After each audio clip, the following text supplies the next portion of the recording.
আচ্ছা, কলব পরিষ্কার করার জন্য আমি কয়েকটা ফর্মুলা বলে দিই। এটা সবার জন্য, এবং বিশ্বাস করেন এখন আমরা সমাজে যারা বসবাস করি বেশিরভাগ আমরা মৃত কলব নিয়ে বসবাস করি। বেশিরভাগ। যদি কলব জিন্দাই হতো তাহলে হক বাতিল চিনতে পারতাম না। যদি কলব জিন্দাই থাকতো তাহলে কি দুনিয়ার এই মোহের মধ্যে ব্যস্ত থাকি? যদি কলব জিন্দা থাকতো সারাদিন তাহলে দুনিয়ার ফিকিরে ব্যস্ত থাকতে পারি। যদি কলব জীবিতই থাকে তাহলে কাউকে দাফন করার পরে দুনিয়াবি খোশ গল্পে কেউ মত্ত হতে পারে। যদি কলব জিন্দা থাকে তাহলে কেউ মানুষকে ঠকাতে পারে, পাপে কম দিতে পারে, কেউ কি গোপনে পাপ করতে পারে, কেউ কি অন্যের সম্পদ আত্মসাৎ করতে পারে। কলব জিন্দা থাকলে কেউ সুদ খায়, কলব জিন্দা থাকলে কেউ জেনা করে, কলব জিন্দা থাকলে কেউ এরকম নোংরা কনসার্টে যেতে পারে। অতএব বুঝতে পারছি এইসব পরিস্থিতি দেখে যে আমাদের বেশিরভাগের কলব কি মৃত্যু, নিঃসন্দেহে মৃত্যু, কোনো সন্দেহ নাই। নবী সাল্লাল্লাহু আলাইহি ওয়াসাল্লাম বলছেন যখন আদম সন্তান একটা পাপ করে তখন কলবের মধ্যে একটা স্পট বা দাগ পড়ে, কালো একটা স্পট বা দাগ পড়ে। আবার যদি গুনাহ করে আবার স্পট পড়ে, আবার দাগ পড়ে, আবার গুনাহ করে আবার স্পট পড়ে। গুনাহর উপর গুনাহ করতে থাকে পুরো কলবটা কালো কুচকুচে কুৎসিত হয়ে যায়, দুর্গন্ধ। অনেস্টলি বলেন তো দেখি, অনেস্টলি বলেন যে আমাদের কলবগুলো এখন এরকম না? আমরা কন্টিনিউয়াসলি পাপ করি না? কতবার দিনে আস্তাগফিরুল্লাহ পড়ি, কতবার? নবী সাল্লাল্লাহু আলাইহি ওয়াসাল্লাম এমন একজন ব্যক্তি যার আগের গুনাহ মাফ, পরের গুনাহ মাফ, তারপরেও তিনি দিনে 100 বার বলতেন আস্তাগফিরুল্লাহ। আমাদের তো প্রয়োজন হয় না। আর আমাদের তো অনেকের, আমাদের সবার না, অনেকের অ্যাটিটিউডটা এমন যে সে জান্নাতে অলরেডি চলে গেছে, তার দল তার সংগঠন অলরেডি জান্নাতে চলে গেছে। আপনার যদি লিজ লাগে আপনি আসেন আমার কাছে, এমন অ্যাটিটিউড নাই। এই অ্যাটিটিউডটা কিন্তু ইহুদিদের দর্শন। ওরা এরকম মনে করতো যে আমরা আল্লাহর সিলেক্টেড বান্দা, ইলেক্টেড বান্দা, যদি জাহান্নামে যাইও তাহলে অল্প কয়েকদিন থাকবো, তারপর বের হতে পারবো। হ্যাঁ, এই কথা সূরা বাকারায় আছে, পড়ে দেখেন। তো দেখুন প্রিয় ভাইয়েরা, কলব পরিষ্কারটা সবচেয়ে ইম্পর্টেন্ট জিনিস। এখন মানুষ বলতে পারে সুফিজমের আলোচনা করছি। হ্যাঁ, সুফিজমের আলোচনা করছি কিনা তা জানি না, তবে আমি আল্লাহর ইহসান নিয়ে কথা বলছি। কি নিয়ে কথা বলছি? হাদিসে জিবরিলের মধ্যে 4টা প্রশ্ন করা হচ্ছে। কয়টা প্রশ্ন? 4টা। তার মধ্যে একটা প্রশ্ন হচ্ছে আখবিরনি আনিল ইহসান, হে মুহাম্মদ সাল্লাল্লাহু আলাইহি ওয়াসাল্লাম আমাকে ইহসান সম্পর্কে বলুন। জিবরাইল আলাইহিস সালাম প্রশ্ন করছেন। কি প্রশ্ন করছেন? ইহসান কি? নবী সাল্লাল্লাহু আলাইহি ওয়াসাল্লাম বলেন আনতা আবুদুল্লাহ কাআন্নাকা তারা, তুমি এমন ভাবে আল্লাহর ইবাদত করবে যেন তুমি আল্লাহকে দেখতে পাচ্ছো। ওয়া ইল্লাম তাকুন তারাহু ফাইন্নাহু ইয়ারাক, তুমি যদি আল্লাহকে দেখতে নাও পারো জেনে রাখবে যে আল্লাহ তোমাকে। এই ফিলিংসটা মানুষের মধ্যে থাকলে কি মানুষ পাপগুলো কন্টিনিউয়াসলি করতে পারে? যদি পাপ হয়েও যায় সেটা তওবা করে ফিরে আসবে, তাই নয় কি? আচ্ছা, এখন দেখুন কি করতে হবে। এক নাম্বার বলছি যে অন্তরটাকে পরিচ্ছন্ন করতে হবে। পরিচ্ছন্ন করার জন্য প্রথম কাজ কি? প্রথম কাজ হচ্ছে 5 ওয়াক্ত নামাজকে আঁকড়ে ধরা। কি করা? 5 ওয়াক্ত নামাজকে আঁকড়ে ধরা। যদি আপনি জামাত মিসও করে ফেলেন, বাসায় পড়ে নামাজ বাদ দেওয়া যাবে। মানে জামাত মিস করে ফেলেছি জন্য নামাজ বাদ এমন নয়। নামাজ জামাত মিস হয়ে গেছে, আচ্ছা হয়ে গেছে, ঘুমিয়েছিলেন, মনে ছিল না, ব্যস্ত ছিলেন, কথার কথা। যখনই সময় পেয়েছেন, মনে পড়েছে, ঘুম থেকে উঠেছেন, নামাজ পড়তে হবে। একাই আজকে থেকে। বরং আমরা চেষ্টা করবো ইনশাআল্লাহ জীবনে যে নামাজগুলো কাজা হয়ে গেছে সেগুলো যেন হিসেব করে আদায় করে দেওয়া, এটা চেষ্টা করা উচিত। আল্লাহ পাক তৌফিক দান করুন। এক নম্বর নসিহত, নামাজ ছাড়া যাবে না। কারণ একটা হাদিস যথেষ্ট। নবী সাল্লাল্লাহু আলাইহি ওয়াসাল্লাম বলেছেন যে মান তারাকা সালাতান মুতাআম্মিদান ফাকাদ কাফারা, যে ব্যক্তি ইচ্ছাকৃতভাবে নামাজকে ছেড়ে দিল সে ব্যক্তি যেন মুয়াজ বিন জাবাল রাদিয়াল্লাহু আনহুর হাদিসে এসেছে, নবী সাল্লাল্লাহু আলাইহি ওয়াসাল্লাম বলেছেন মান তারাকা সালাতান মুতাআম্মিদান ফাকাদ বারিআত মিন জিম্মাতিল্লাহ, যে ব্যক্তি ইচ্ছাকৃতভাবে তার উপর অর্পিত ফরজ নামাজ ত্যাগ করলো সে ব্যক্তি আল্লাহ পাকের জিম্মেদারি থেকে মুক্ত হয়ে গেল, তার উপর আল্লাহর কোনো জিম্মেদারি নাই। প্রথম নসিহত, যদি অন্তর পরিচ্ছন্ন করতে চাই নামাজ।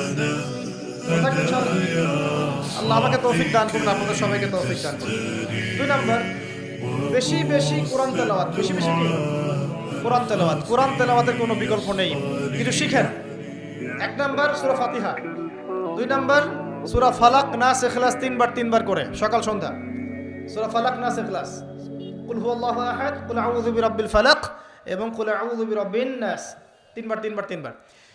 সূরাতুল কাফিরুন ঘুমানোর আগে একবার, সূরা হাশরের শেষ 3 আয়াত, সূরা বাকারার শেষের 3 আয়াত, ঠিক আছে?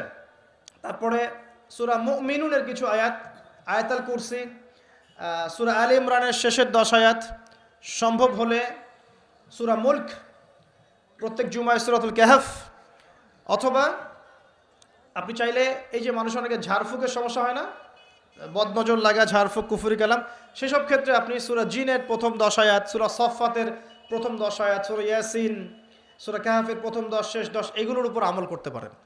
ইনশাআল্লাহ দেখবেন আপনার জীবনে বরকত আসবে। আপনি চোখ লাগা, বদনজর, এই যে হিংসুকের হিংসা, চোখ লাগা, বদনজর, কুফরি, তাবিজ কালাম এগুলো থেকে বেঁচে থাকবেন ইনশাআল্লাহ। আল্লাহ পাক আপনার পরিবারকে আপনাকে বাঁচাবে ইনশাআল্লাহ কোরআনের বদৌলতে।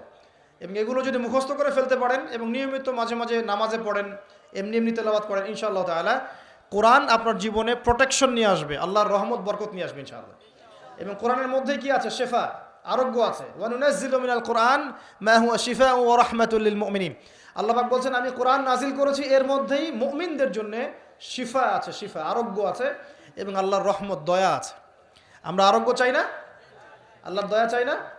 আর এই আরোগ্য শুধু দৈহিক রোগের আরোগ্য নয়, কলবের রোগের আরোগ্য। তো কোরআন তেলাওয়াতকে বাড়িয়ে দেওয়ার চেষ্টা করেন, আল্লাহ পাক তৌফিক দান করুন। আর যদি পসিবল হয়, আল্লাহ পাক যদি আরো ফুরসত দেন, তৌফিক দেন, প্রত্যেক দিন 1 ঘন্টা করে 1 পারা কোরআন তেলাওয়াত করবেন। পারবেন ইনশাআল্লাহ? আল্লাহ আমাদের সবাইকে তৌফিক দান করুন, আমিন। এরপর কি?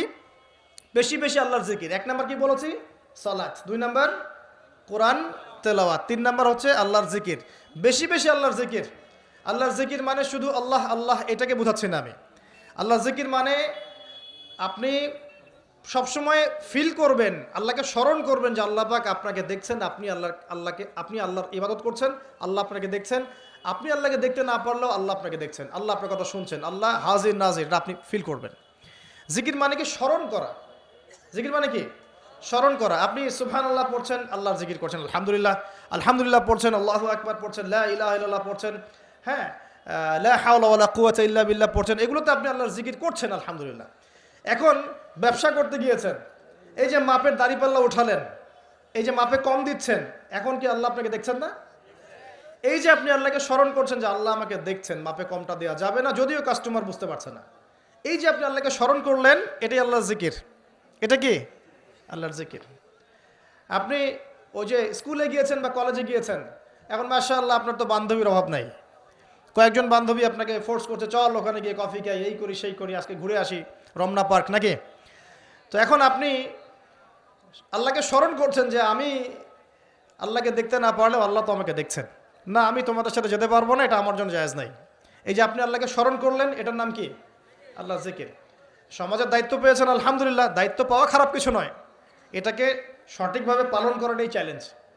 দায়িত্ব পাওয়া খারাপ কিছু নয়, দায়িত্বটাকে সঠিকভাবে পালন করাটা চ্যালেঞ্জ। দায়িত্ব পালন করতে গিয়ে আপনি ন্যায় বিচার করছেন, যখন দেখছেন যে এমন একটা বিচার সামনে চলে আসছে যে এখানে তো সমস্যা, এখানে ন্যায় বিচার করলে আমাকে হয়তো কিছু প্রতিবন্ধকতার শিকার হতে পারে, আর যদি অন্যায় করি তাহলে দুনিয়ার স্বার্থ আছে। এখন আপনি যদি অন্যায়টাকে বেছে নেন, আপনি আল্লাহর জিকির করেন নাই। যদি তখন আপনি ন্যায়টাকে বেছে নেন, আপনি তখন আল্লাহর জিকির করেছেন। আল্লাহর জিকির শুধুমাত্র সুবহানাল্লাহ, আলহামদুলিল্লাহ, তাসবিহ, তাহলিলা নয়, সমাজে চলতে ফিরতে উঠতে বসতে সবখানে আল্লাহর জিকির আছে। আল্লাহর স্মরণ, আল্লাহকে স্মরণ কর, আল্লাহ পাক তৌফিক দান করুন, আমিন। তো জিকির বাড়িয়ে দেই। 4 নাম্বার কি? 4 নাম্বার হচ্ছে জ্ঞান অর্জন। মানে বেশি বেশি কোরআন সুন্নাহর জ্ঞান অর্জন করেন, আল্লাহর নূর মারিফত পাওয়া যাবে ইনশাআল্লাহ। 5 নাম্বার একটা বলে দেই, সেটা হলো আল্লাহওয়ালা মানুষ, যারা আল্লাহওয়ালা মানুষ, আল্লাহর এবং রাসূলের কথা বলেন, যারা মুত্তাকি, পরহেজগার এবং সৎ, এইসব মানুষদের সাথে সংস্পর্শে থাকেন, আল্লাহ পাকের নূর পাওয়া যাবে ইনশাআল্লাহ। আর 5টা কথা বললাম, খালি অনলি 5টা।